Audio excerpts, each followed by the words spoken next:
Good morning, good evening, wherever you are in the world. Today is Friday, June the 7th, 2024. In this video, we are going to cover the futures markets news and recap for Friday, June the 7th trading, and briefly discuss outlooks for the market from June the 10th to June the 14th, which is next week.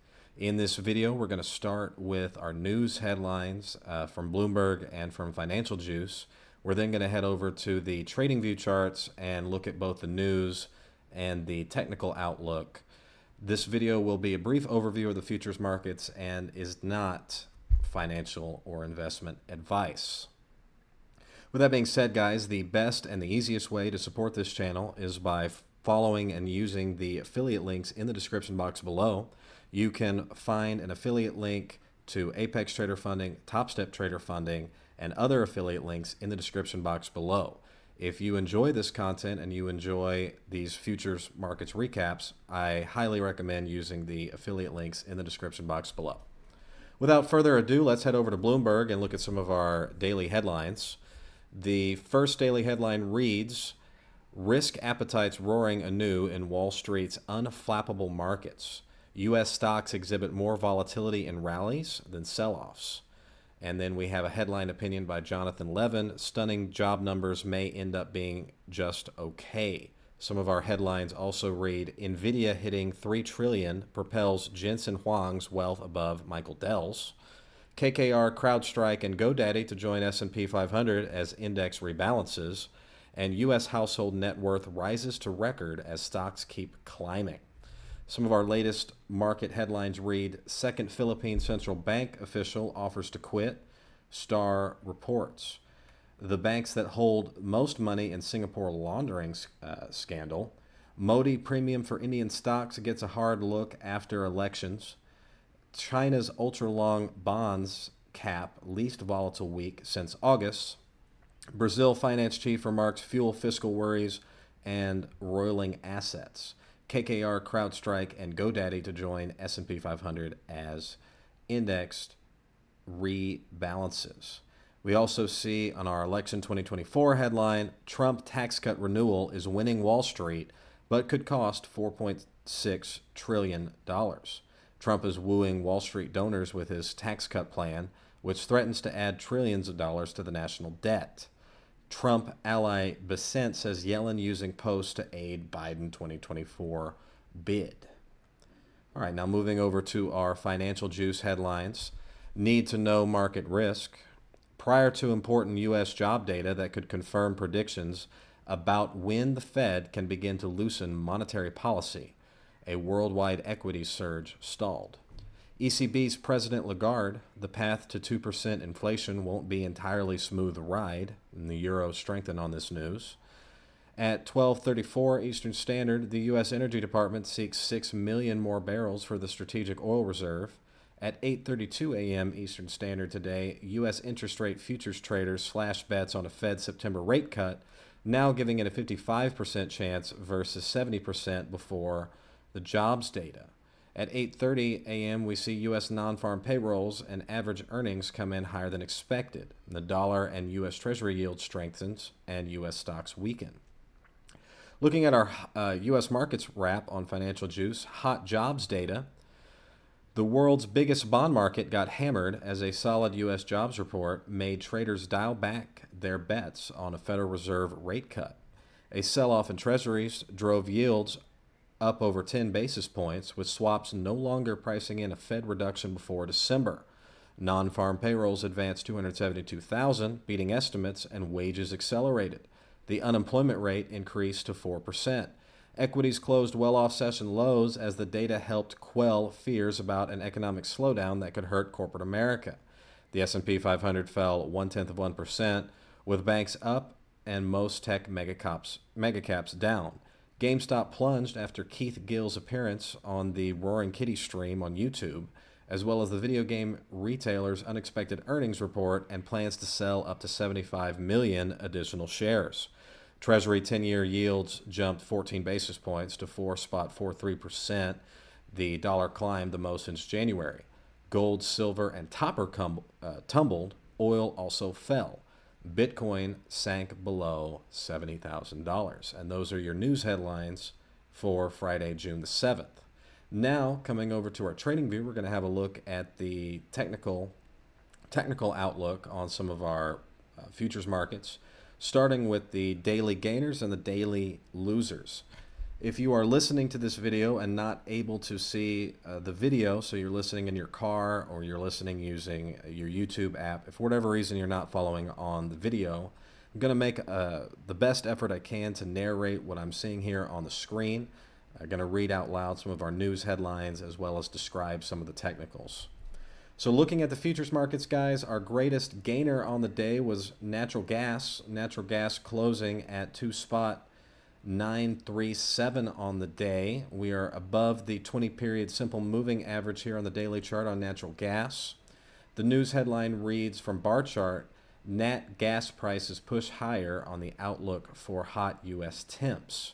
And then from Trading Economics, U.S. nat gas prices surge over 12% this week to $2.90. On a technical basis, we are currently trading above the 20-period simple moving average. We're trading towards the top of the daily Bollinger Bands. And today's price action traded above the prior 10 or 11 days of trading action. We're currently trading within the range of Thursday, the 23rd of May's candle. Now looking at our biggest loser on the day, that is silver. Silver plunged down over 6% today, down $1.92 on the day. Silver closed at $29.27 or 29.27. Today's price action took us below the 20-period simple moving average and plunges us below the prior 10 or 12 so days, taking us well below the prior 3 days of trading action. Silver is now trading towards the lower quadrant of the Bollinger Bands, trading well below the 20-period simple moving average. Our silver headline reads, silver extends decline from 11-year highs, and that's from Trading Economics. And then 13 hours ago from Reuters, gold slides 3% on double blow of strong jobs report and China data. So looking at a technical perspective of the silver chart on a weekly basis, we can see that we traded above the upper Bollinger Band in the past 2 to 3 weeks, and now we're trading back down. And our middle Bollinger Band, our average weekly price for silver comes in at 26.603. We're still trading well above that. We closed the week at 29.27. All right, guys, that's our technical outlook for our biggest gainers and losers on the day. Let's briefly go over the dollar index. Dollar index is currently, looks like it closed out at 104.915. This is coming from ICE US. I don't pay for the ICE data, but it doesn't matter if it's delayed at this point. We're currently trading above the 20-period simple moving average at 104.560. We're trading somewhat close to the upper Bollinger Band at 105.21. Some of our dollar headlines come in from bar chart. Stocks retreat, treasuries flail, nothing really on the dollar index. So the dollar index traded higher. Remember, the dollar index is the dollar against a basket of other currencies. All right, guys, now let's go over crude oil. We're going to look at our energies, our metals, and then our bonds and stocks. Okay, guys, so we are on the crude oil chart. Now, crude oil closed Friday's trading action at 75.38. Some of our news headlines read, crude oil prices slip as the dollar strengthened, and this is coming from bar chart. Let's have a look at this. July WTI crude oil Friday closed down, and July RBOB gasoline closed down 0.62%. And the news goes on to read, crude oil and gasoline prices posted modest losses on Friday. Friday's rally in the dollar index to a one-week high undercut energy prices. Losses in crude were limited on Friday's stronger than expected U.S. May payroll report, which is positive for economic growth and energy demand. Crude prices also have carryover support from Thursday when Saudi Arabia Energy Minister Prince Abdul Aziz bin Salman said OPEC Plus could pause or reverse its decision to boost crude production if prices falter. All right, and reading on. Oil prices earlier early this week tumbled more than 4% to a 4-month low Tuesday on negative carryover from Sunday when OPEC Plus rolled out a plan to restore some crude oil production in Q4, which sparked worries about a glut in global oil supplies. OPEC Plus on Sunday agreed to extend the 2 trillion barrels per day of voluntary crude production cuts into Q3, but then gradually phase out the cuts over the following 12 months, beginning in October. OPEC pledged to extend its crude production cap at about 39 million barrels per day to the end of 2025. Also, the UAE was given a 300,000 barrels per day boost to its production target for 2025. An increase in crude oil in floating storage is bearish for prices. Monday's weekly data from Vortexa showed that the amount of crude oil held worldwide on tankers that have been stationary for at least a week rose 2.2% week over week to 85.62 million barrels as of May 31st. And going on to read, crude oil prices have underlying support from concern about the Hamas-Israel conflict. Israel's military is conducting military operations in the southern Gaza city of Rafah despite opposition from the Biden administration. There is also concern that the war might spread to Hezbollah in Lebanon or even to a direct conflict with Iran. Meanwhile, attacks on commercial shipping in the Red Sea by Iran-backed Houthi rebels have forced shippers to divert shipments around the southern tip of Africa instead of going through the Red Sea, disrupting global crude oil supplies. And then it goes on to read, higher than expected Russian crude oil output is bearish for oil prices. So from a technical perspective, guys, looking at the 15-minute chart on Friday, mostly trading lower, trading below that 20-period simple moving average, but nothing too dramatic. We closed the day just right about that point where we opened. All right, guys, now looking at some of our other metals, we can see that copper traded down from a technical perspective. Copper is now sitting on its daily Bollinger Band low. We closed copper prices at 4.447. Some of our news headlines read, copper hits 4-week lows from Trading Economics, and then from bar chart, copper is the correction, the end of the rally, and from Trading Economics, copper hovers near 1-month low. Looking at some of our other metals, we can see all of our metals were down today, with silver taking the greatest hit. Gold futures closed at $2,311.10, or 2311.1, closing at our lower Bollinger Band. Gold prices retreated today, along with the other metals futures. Gold was the least affected of the metals futures. Okay, guys, now moving on to some of our ag, we can see that wheat futures were down. Some of our news headlines read, wheat retreat continued on Friday. From a technical perspective, wheat futures on a daily basis are now trading towards the lower end of the Bollinger Band. So we closed today at 626.6, which is below our lower Bollinger Band and well below the 20-period simple moving average. Some of our headlines read, wheat retreat continued on Friday. That's from bar chart. And then from Reuters, wheat marks biggest weekly loss in nearly a year as Turkey bans imports. Then from 9 hours ago from bar chart, wheat prices still under pressure after noon on Friday. Now moving on to soybean futures. We can see that soybean futures are trading on a daily basis well below their 20-period simple moving average. We closed the day at 1177.4, which is, it's hard for me to describe what that price is, but it's like per bushel. Closed near the lower Bollinger Band on soybean futures. And then some of our news headlines, new flash sale of soybeans to China, market talk. And then 13 hours ago from Dow Jones Newswires, USDA says 104,000 tons of soybeans sold to China in 2023-2024. Soybean futures closed down 1.73% on the day. Now, looking at Bitcoin futures, we can see that Bitcoin futures closed at $69,605 per share, per Bitcoin. We are still trading above the 20-period simple moving average. I don't have any news on Bitcoin that I can pull up easily on the futures market. So I'm going to leave it from a technical perspective.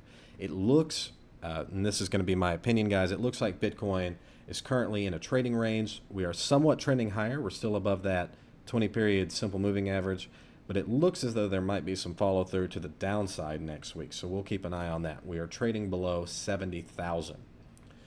Okay, guys, now moving on to some of our bonds. Let's move on to the 30-year bond. From a quick technical perspective on a daily chart, guys, bonds closed at 117.17. That is down 1.6%. And some of our news headlines read, U.S. yields jump as job growth surges, wage gains accelerate in May. And then from Reuters, U.S. yields jump as employers add more jobs than expected in May. And then yesterday's headline from Reuters read, yields edge down before Friday's U.S. jobs report. So, guys, this is the 30-year bond futures. And so it's inversely proportional to the spot bond price. So as you see the futures price down, that means the spot bond price is higher. So we can see that bond prices growed with the job growth surges in May. All right, guys, now moving on to some of our currency futures. Let's have a look at the Euro FX futures and take a look where we are at a technical perspective. The Euro futures traded at closed at 1.0806. That is below the 20-period simple moving average. And today's action was a long black candle or bearish candle closing right at its near low. We're pretty close to the lower Bollinger Band here on a daily basis, and we closed below the prior 6 days of price action, or 5 days of price action. So in my opinion, it looks like we might be starting a new downtrend here on the euro as the dollar strengthens. Okay, guys, looking here briefly at corn. Corn traded flat. We closed corn at 449.0. We are below the 20-period simple moving average, and corn looks to be in a daily somewhat trading range. We traded corn, hit its recent low on Wednesday, the 5th of June, bouncing off that lower Bollinger Band.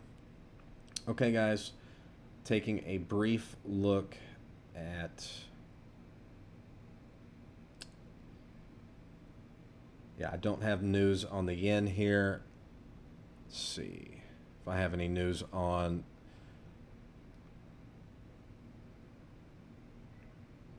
all right, not seeing any immediate headlines on the yen. Just going to give you a brief technical view. On a daily position, the Japanese yen futures are trading below the 20-period simple moving average. We are continuing a long-term downtrend in the yen, and we are trading somewhat near that lower Bollinger Band.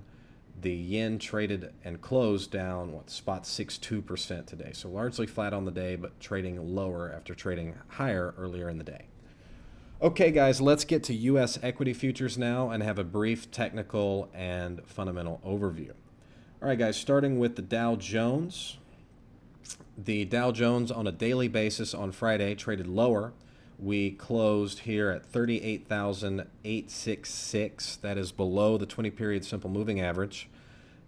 And it looks to me, in my opinion, like our downtrend in the Dow is likely to continue.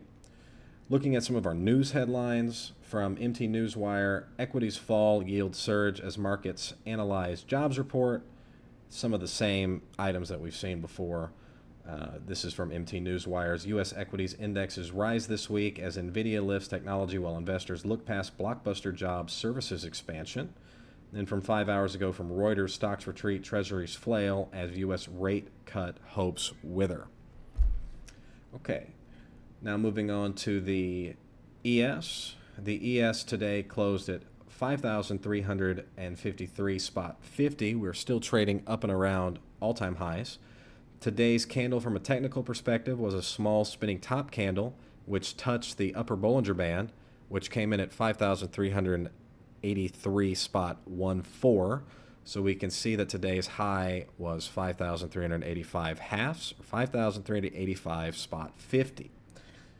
And looking at some of our news headlines, KKR, CrowdStrike, read those before.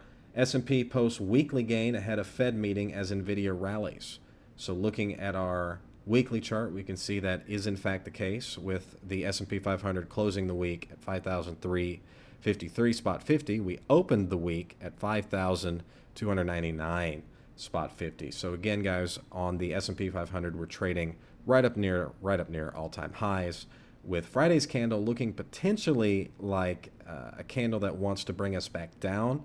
I would imagine, looking just from a technical perspective, this being a somewhat indecisive or bearish spinning top towards the top of the range. I would be hesitant to go long on Monday's price action. I would more likely than not bet that Sunday and Monday's price action is likely to bring us down lower. Okay, guys, now looking at the NASDAQ. The NASDAQ, being very similar to the ES, closed its price action here at 19,030 spot 25, right up near the upper Bollinger Band and above the 20-period simple moving average. We are currently trading right up next to those all-time highs. No news headlines separate and apart from the ones I've already read. And so from a technical perspective, let's take a look at some of the technicals here on the NQ. So the technicals on the NASDAQ 100 E-mini futures on a one-day basis. Overall, the summary is a buy. The oscillators are at neutral, and the moving averages are at strong buy. Some of the quick oscillators, we can see that the RSI 14 period is sitting at neutral. The stochastic at 14 period is sitting at neutral. And looking at some of our moving averages, we can see that the 10 period EMA is all a buy. So all of our moving averages are signaling buy. Some of our oscillators are signaling buy. It's mostly a neutral on the oscillators. And so if you're having a look here at the screen, basically the technicals are indicating a buy on the daily chart. Now briefly coming down to let's come down to the 1 hour technicals. See if I can pull those up. No, I can just view it on the 1 hour, guys. So you can see that all of our moving averages are signaling buy on the daily chart. Most of our oscillators from a technical perspective on the NASDAQ are sitting at neutral, with two, the Williams %R and the commodity channel index signaling sell, with the 10 period momentum and the MACD both signaling buy. So by and large, our technicals are signaling buy on the NASDAQ. Okay, guys, and then finishing, anything else I want to talk about here? Let's take a look at the Russell 2000. Russell 2000 closing at 2,030 spot 6. We're down over 1% on the Russell 2000. Looking at our technicals from a daily perspective, the summary is a sell with 13 indicators indicating sell, 9 neutral, 4 buy. Then on the oscillator side, we have 2 sell signals, 8 neutral signals, and 1 buy signal. And then from a moving average perspective, it's a strong sell with 11 sell signals, 1 neutral signal, and 3 buy signals. If you are currently watching the video, you can see our oscillators and moving averages here. Most of our moving averages are signaling sell on the Russell 2000. Most of the oscillators are neutral to sell. And let's do I want to do a quick technical overview of the, let's see here, anything else I want to look at? Yeah, the 10-year futures. So, the 2-year T-note futures. So the 2-year T-note futures, as you can see, plunged today as the U.S. 2-year note hits 14-year high. So remember that these 2-year futures are inverse to the underlying bonds. So let me show you that on the screen.